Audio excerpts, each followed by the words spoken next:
Ladies and gentlemen, welcome to another Let's Play with Weng. I'm your host, SlickWeng, and we're playing Lone Survivor. Now I'm doing an intro like this because this is so far the only game that I've done where my commentary is added after I have played the game.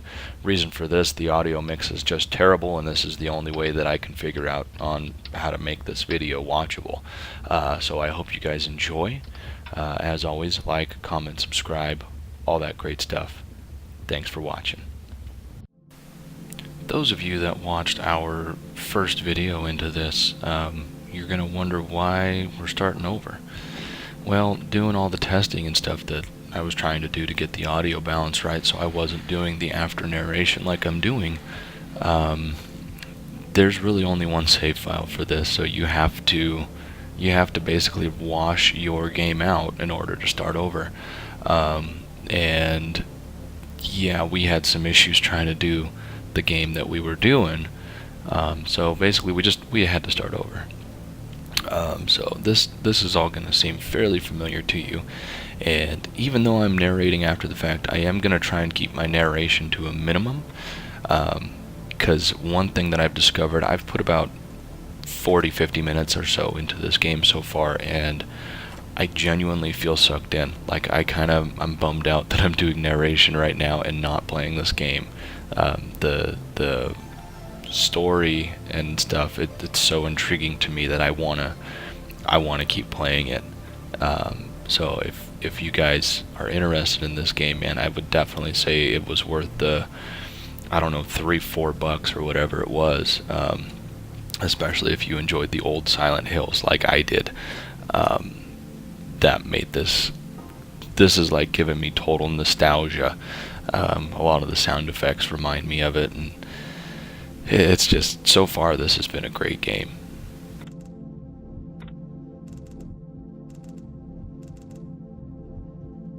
So the rotting meat here, that's our way to lure the bad guys so we can get around them. So actually pretty dang important.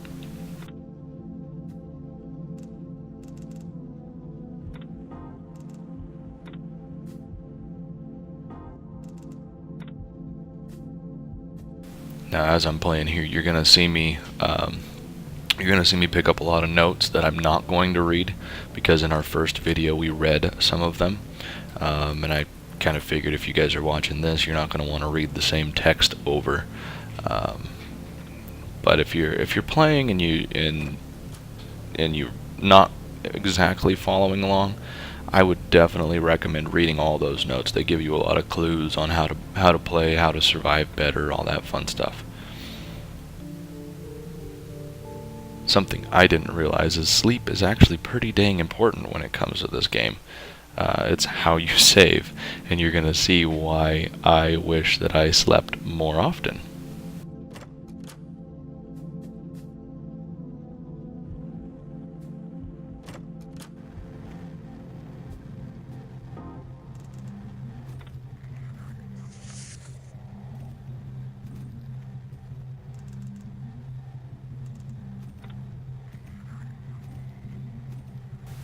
The map system in this can get a little bit tricky because you kind of have a hard time figuring out, like, I mean, obviously this map it's designed for 3 dimensions.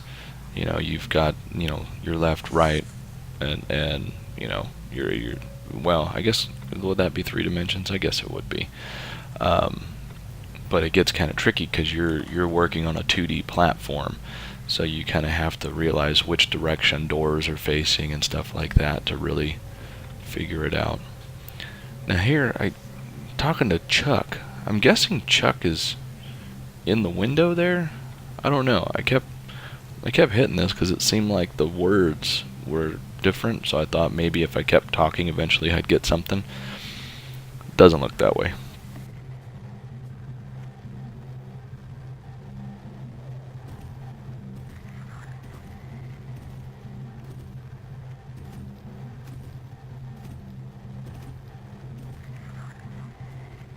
I thought he'd be coming, but it looks like he wasn't going to come until we dropped some bad meat down, and I really regret how close I put that to us. I probably could have put it much further the other way and gotten away with it.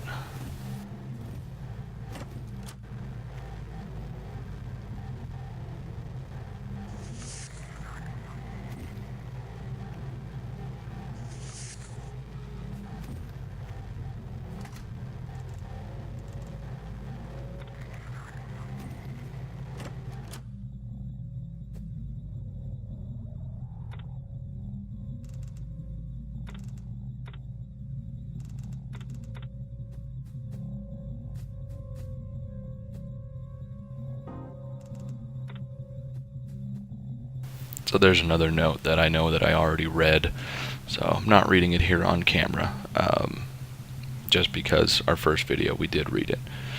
And it looks like we can only sleep in our own bed, so that's something good to remember. And here's the gross bathroom.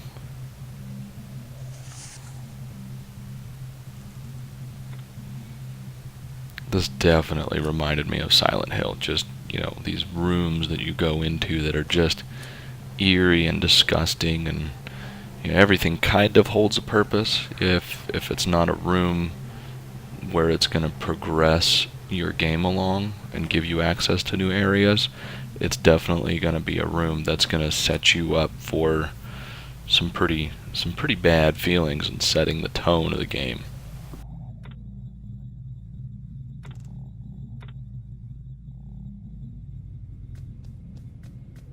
It might seem kind of funny for you guys just watching. I'm hoping this sucks you in as much as it sucked me in, but it blows me away how, like, a total 8-bit looking retro feeling game can genuinely feel creepy.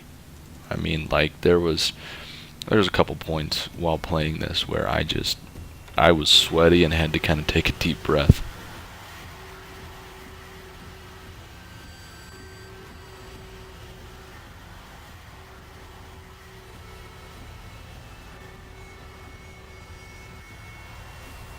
And I love how just it seems like the world just seems to distort for no real reason. Here we are now walking in super slow-mo, and things are shifting and moving, and we don't know why.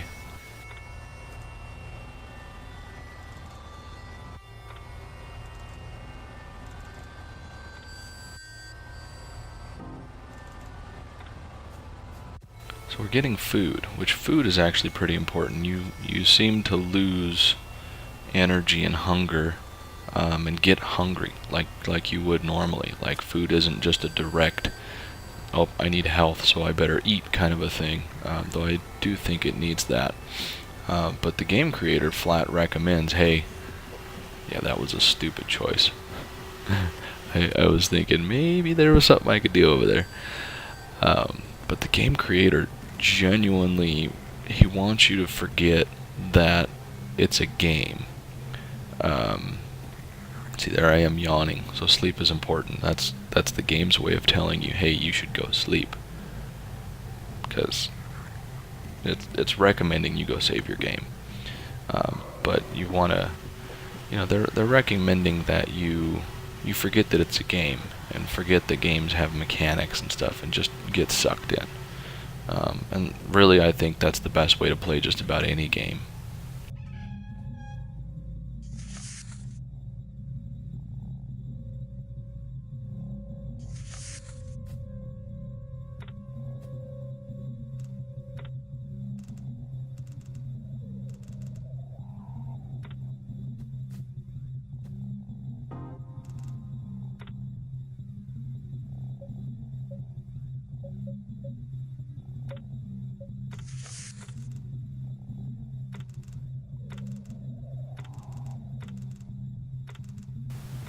So here we actually accidentally read a note that we already had. So, this Draco guy, with a name like that, I'm willing to bet he's probably going to be a bad guy. That just sounds mean. So here's the note we wanted.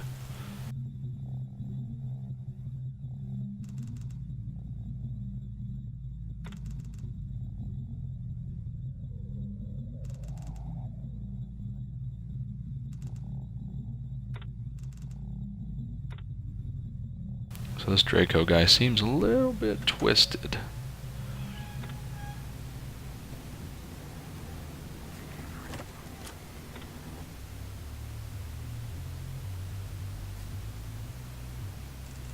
Here's another example, just reality totally distorting itself. Like, wow, here we are just hanging out, having a fun party.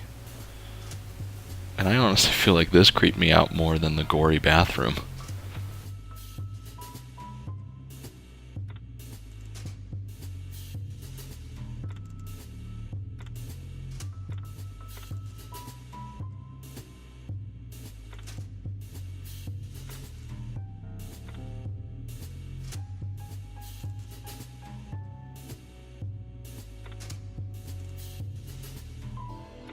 And here I am, not just me in the game, but me the player. Um, Genuinely like, what is wrong with you people? What are you doing? What the hell's going on here?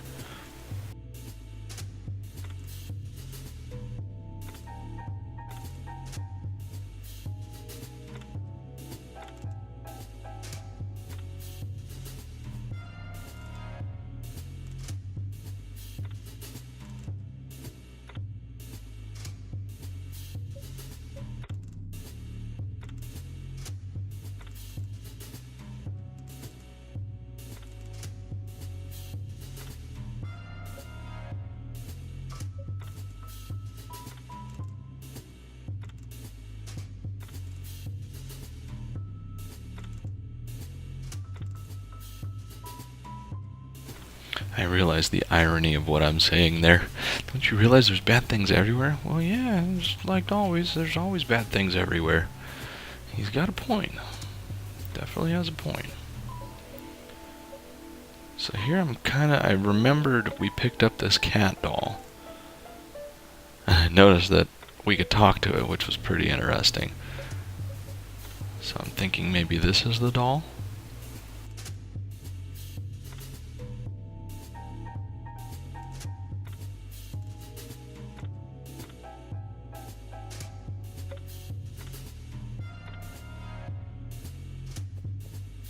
Definitely not the doll she wants.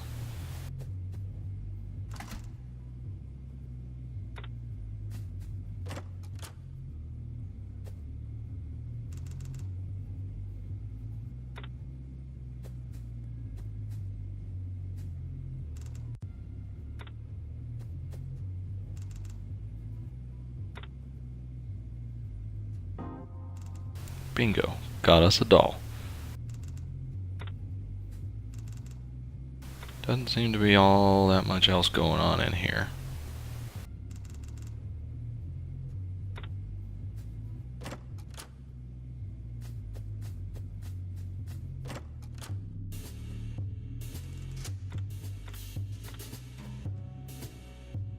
So here you go, Mrs. Chai? Chai? I'm gonna call her Chai. Yeah, that dog gives me the creeps too.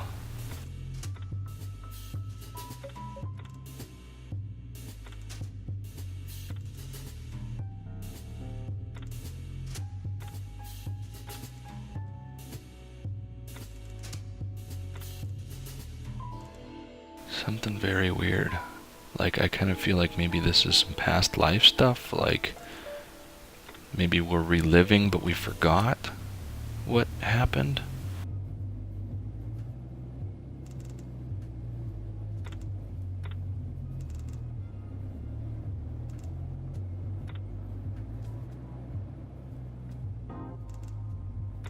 And now she just left before I could talk to her, and that really bummed me out.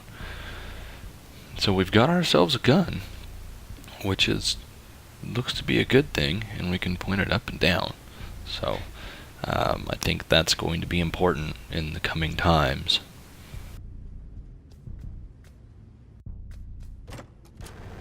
And oh sweet Jesus, here we are.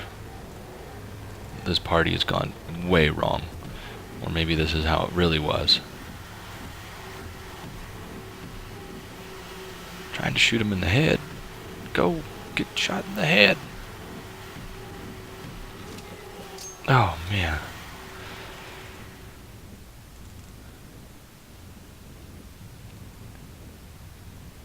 Starting to think that I might be losing my mind. But this is going to be, I think, a good place to call this episode. So we'll pick up where we left off in the next episode. Thank you guys so much for watching, and as always, like, comment, subscribe.